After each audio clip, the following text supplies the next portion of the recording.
Hello everyone, this is Jonathan De Los Santos from section 702, and I would like to present my assignment number 1, a study of traditional sustainable practices. Title, Bahay na Bato, a legacy of sustainable Filipino architecture. Bahay na Bato or stone house is a type of building that rose in popularity during the Philippines colonial period. Basically, it's an updated version of the Bahay Kubo.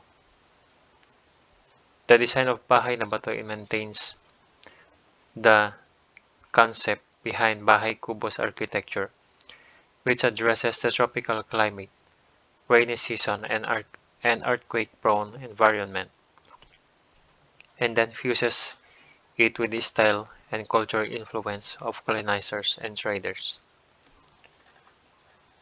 Architecture and design. The term Bahay na Bato might translate to the House of Stone, but these structures are sophisticated amalgamation of materials representing the fusion of Filipino and Spanish cultures. Combining organic and colonial architectural elements, these houses evoke a sense of grandeur from a bygone era, with elevated ground floors, intricate copy shell windows, ornate wooden carvings, and spacious interiors. The design seamlessly blends form and function. Historical significance.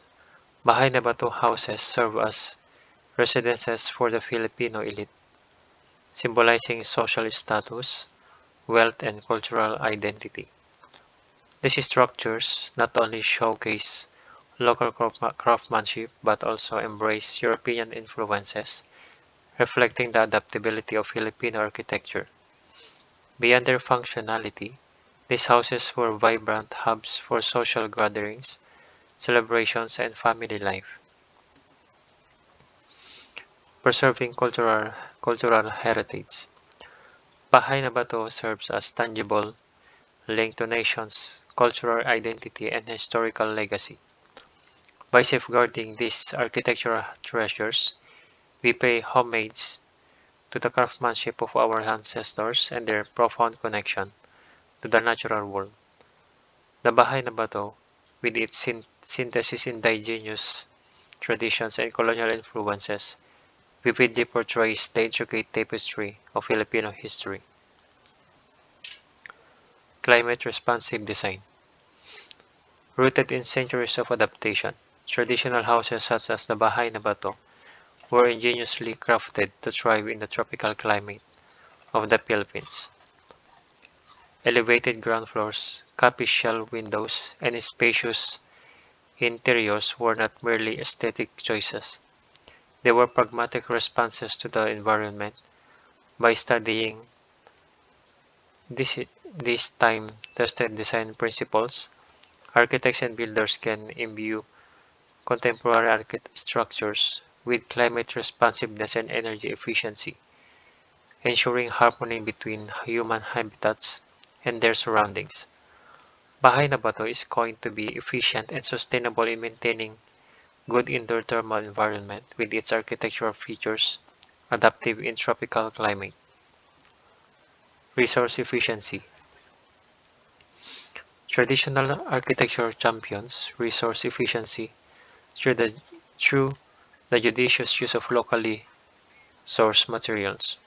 The Bahay na Bato blends of stone, wood, and copy shells epitomizes this ethos, minimizes ecological impact while maximizing durability and aesthetic appeal.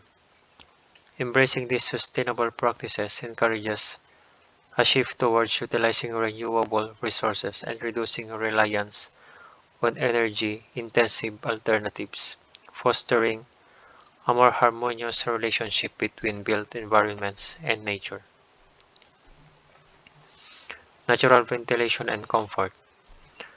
Central to the design of Bahay na Bato houses was the prioritization of natural ventilation, harnessing the gentle breezes to create comfortable living spaces. Modern construction can draw inspiration from this approach, integrating passive design strategies such as Proper orientation, cross-ventilation, and shading elements enhance indoor comfort without excessive energy consumption. By embracing these principles, contemporary architects can create environments that prioritize occupant well-being while minimizing environmental impact. Economic sustainability. Local materials. The use of locally available materials contributes to the economic sustainability of the Bahay na Bato. It supports local economies and reduces dependence on imported materials. Longevity. The durability of stone construction ensures that these houses can withstand the test of time, reducing the need for frequent repairs or replacements. This longevity is cost-effective in the long run. Social and cultural sustainability. Community connection. These houses often serve as community landmarks, fostering a sense of belonging and identity.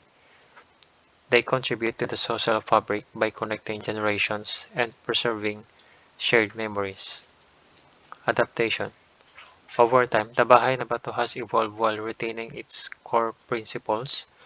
This adaptability reflects the resilience of Filipino culture and its ability to embrace change while staying rooted in tradition. Conclusion.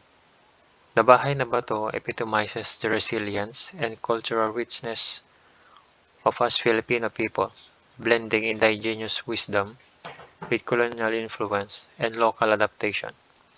It serves as a symbol of cultural heritage, connecting the past with the present and offering lessons in sustainable architecture. Through the preservation efforts, these houses become economic, social, and cultural anchors in their communities, fostering continuity and belonging. Embracing the Bahay na Bato's lessons inspires innovation for resilient, eco-friendly structures that honor tradition while meeting future challenges, thus ensuring sustainable development that respects both heritage and the environment.